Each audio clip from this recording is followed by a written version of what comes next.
বিসমিল্লাহির রহমানির রাহিম। আনাস ইবন মালিক রাদ্দিয়াল্লাহু আনহু থেকে বর্ণিত, তিনি বলেন, আবু জার রাদ্দিয়াল্লাহু আনহু রাসূলুল্লাহ সাল্লাল্লাহু আলাইহি ওয়াসাল্লাম থেকে বর্ণনা করেন যে, তিনি বলেছেন, আমার ঘরের ছাদ খুলে দেয়া হল। তখন আমি মক্কায় ছিলাম। তারপর জিব্রাইল আলাইহিস সালাম এসে আমার বক্ষ বিদীর্ণ করলেন, আর তা জমজমের পানি দিয়ে ধুইলেন। এরপর হিকমত ও ঈমানে পরিপূর্ণ একটি সোনার পাত্র নিয়ে আসলেন এবং তা আমার বক্ষে ঢেলে দিয়ে বন্ধ করে দিলেন।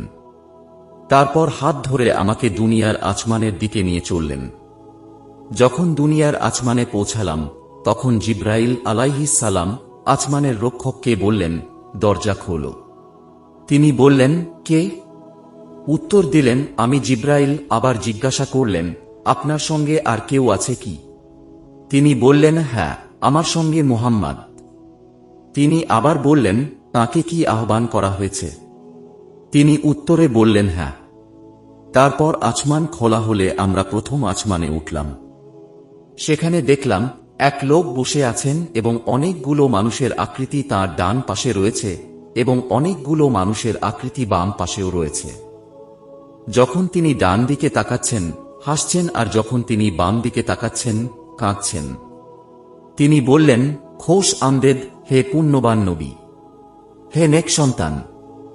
আমি জিব্রাইল আলাইহিস সালাম কে জিজ্ঞাসা করলাম, ইনি কে?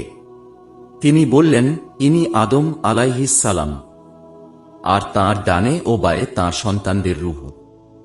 ডান দিকের লোকেরা জান্নাতি আর বাঁ দিকের লোকেরা জাহান্নামী।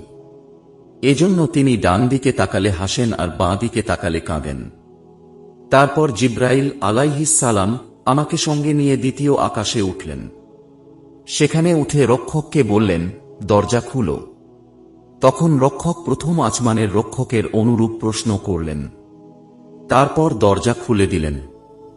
আনাস রাদ্দিয়াল্লাহু আনহু বলেন, এরপর আবু জার বলেন, তিনি নবী সাল্লাল্লাহু আলাইহি ওয়াসাল্লাম আসমান সমূহে আদম আলাইহিস সালাম, ইদ্রিস আলাইহিস সালাম, মুছা আলাইহিস সালাম, ঈসা আলাইহিস সালাম ও ইব্রাহিম আলাইহিস সালাম কে পেলেন।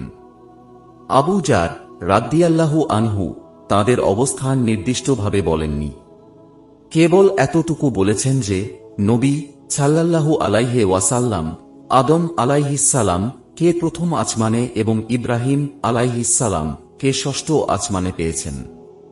আনাস রাদ্দিয়াল্লাহু আনহু বলেন, যখন জিব্রাইল আলাইহিস সালাম নবী সাল্লাল্লাহু আলাইহি ওয়াসাল্লাম কে ইদ্রিস আলাইহিস সালাম এর পাশ দিয়ে নিয়ে যাচ্ছিলেন, তখন ইদ্রিস আলাইহিস সালাম বললেন, খোশ আমদেদ, পুণ্যবান নবী সাল্লাল্লাহু আলাইহি ওয়াসাল্লাম ও নেক ভাই।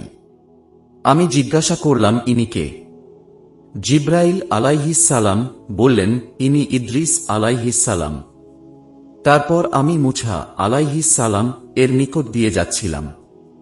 তিনি বললেন, খোশ আমদেদ, পুণ্যবান নবী সাল্লাল্লাহু আলাইহি ওয়াসাল্লাম ও নেক ভাই। আমি বললাম, ইনি কে?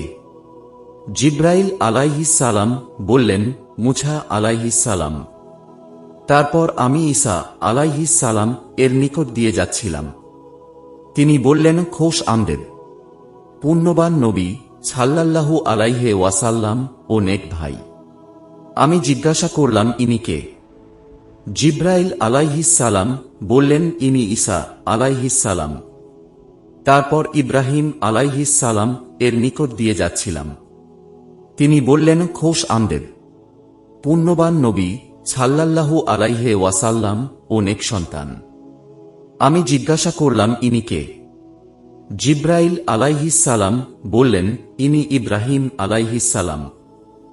ইবন শিহাব রহমতুল্লাহ বলেন যে, ইবন হাজম আমাকে খবর দিয়েছেন, ইবন আব্বাস ও আবু হাব্বা আনসারী রহমতুল্লাহ উভয়ে বলেন, নবী সাল্লাল্লাহু আলাইহি ওয়াসাল্লাম বলেছেন, তারপর আমাকে আরো উপরে উঠানো হল। আমি এমন এক সমতল স্থানে উপনীত হলাম যেখান থেকে কলমের লেখার শব্দ শুনতে পেলাম। আনাস ইবন মালিক রাদ্দিয়াল্লাহু আনহু বলেন, নবী সাল্লাল্লাহু আলাইহি ওয়াসাল্লাম বলেছেন, তারপর আল্লাহ তাআলা আমার উপর 50 ওয়াক্ত নামাজ ফরজ করে দিলেন। আমি এ নিয়ে প্রত্যাবর্তনকালে যখন মুছা আলাইহিসসালাম এর নিকট দিয়ে যাচ্ছিলাম, তখন মুছা আলাইহিসসালাম বললেন, আপনার উম্মতের উপর আল্লাহ কি ফরজ করেছেন? আমি বললাম, 50 ওয়াক্ত সালাত ফরজ করেছেন। তিনি বললেন, আপনি আপনার রবের কাছে ফিরে যান, কারণ আপনার উম্মত তা আদায় করতে সক্ষম হবে না। আমি ফিরে গেলাম। আল্লাহ পাক কিছু অংশ কমিয়ে দিলেন। আমি মুছা আলাইহিসসালাম এর কাছে আবার গেলাম আর বললাম, কিছু অংশ কমিয়ে দিয়েছেন। তিনি বললেন, আপনি আবার আপনার রবের কাছে যান, কারণ আপনার উম্মত এও আদায় করতে সক্ষম হবে না। আমি ফিরে গেলাম। তখন আরও কিছু অংশ কমিয়ে দেওয়া হল। আবার মুছা আলাইহিসসালাম এর কাছে গেলাম।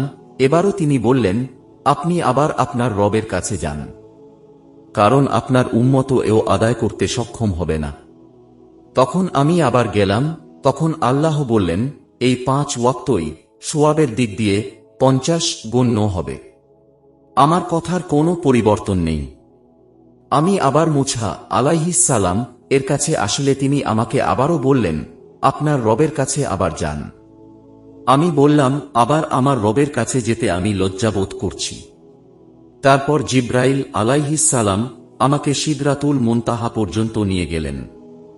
আর তখন তা বিভিন্ন রঙে ঢাকা ছিল, যার তাৎপর্য আমার জানা ছিল না। তারপর আমাকে জান্নাতে নিয়ে যাওয়া হলো। আমি দেখলাম তাতে মুক্তার হার রয়েছে আর তার মাটি কস্তুরী।